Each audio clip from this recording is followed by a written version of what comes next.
With the depleting foreign currency reserves and rising inflation, Pakistan is on the brink of economic collapse and heading towards a path similar to the economic downfall of Sri Lanka. Even after Pakistan has a new government, following Imran Khan's ouster, via a vote of no confidence, the country's political situation remains exceptionally turbulent and unstable. It is unclear whether the slight improvement in India-Pakistan relations will have any lasting consequences. But one thing is certain: the extent to which relations with Pakistan can improve is limited. Since its inception, Pakistan has been obsessed with India. Pakistan, like the ignored twin, has always been compared to its larger, and now more prosperous neighbor. For Pakistan, India was the other that had to be dealt with. Consequently, just because India celebrates its Independence Day on August 15, Pakistan has to show up and celebrate it a day earlier. And, just because India has nuclear weapons, Pakistan needs them as well. Just because India announced an ambitious mission to send an Indian astronaut into space, Pakistan felt compelled to follow suit, signing an agreement with China to send a Pakistani astronaut into space. And just because the US signed a civil nuclear agreement with India, Pakistan needs the same deal, and so on. Pakistan's existence appears to be inextricably linked with an eternal competition with India, regardless of the cost to its exchequer and people. Post-partition relations between India and Pakistan should have been as friendly as those with Iran, Afghanistan, and, later, Bangladesh. But they are not.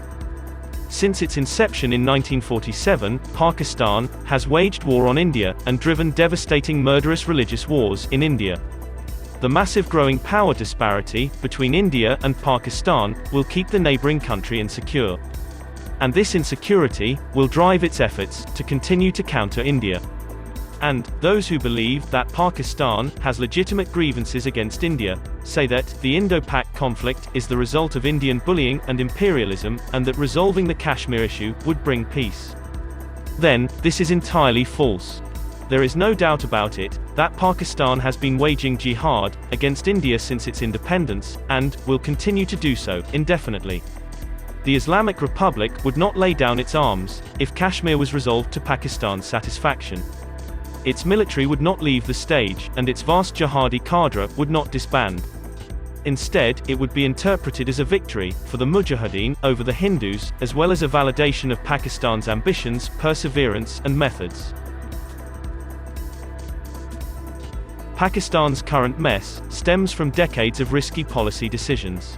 Pakistan's sole focus on India as an external threat has resulted in decades of unsustainable military spending that has relied on foreign aid, primarily the American support.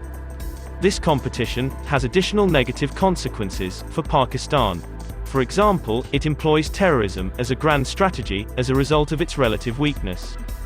Its policies, as well as its support for Islamic terrorist groups attacking India, have also led to a reduction in Western aid. Currently, domestic political unrest and heightened vulnerability to terrorism, as a result of the Taliban's control of Afghanistan, is worsening the country's challenges. However, Pakistan will continue to face terrorist attacks if it continues to support terrorists and radical Islam. How can a country advance if its citizens are afraid for their lives? Pakistan's economic planning is characterized by waste, rampant corruption, and excessive spending on the army, whose agencies are still engaged in terrorism in India and elsewhere. Pakistan's most difficult challenge at the moment is to put an end to terrorist activities in its own country, as well as in other countries. With every crisis, there are solutions. It is up to them whether they want to fight these issues or not. In the coming years, Pakistan could face more challenges, such as water scarcity, food scarcity, and economic hardship. With pitiful foreign exchange reserves, and a failure to attract critical foreign investment, the Pakistani rupee is one of the world's worst performing currencies.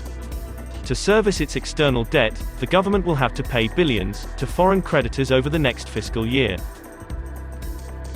The dynamics of South Asian geopolitics is all set to change in the coming months, with Pakistan going the Sri Lanka way, buckling under the debt pressure of China. When Pakistan goes bankrupt, in a few months, it will exacerbate the region's economic crisis. Beijing is already putting plans in place to expand the BRICS membership, which includes Pakistan, Iran, and Argentina.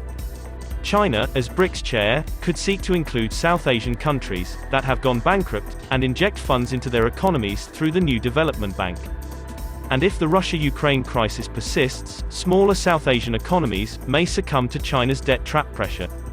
If appropriate policy decisions and corrective policy measures are not implemented in Pakistan, then the country may face a default and crisis, similar to that of Sri Lanka, with significant effects on employment, growth, and inflation, affecting vulnerable populations.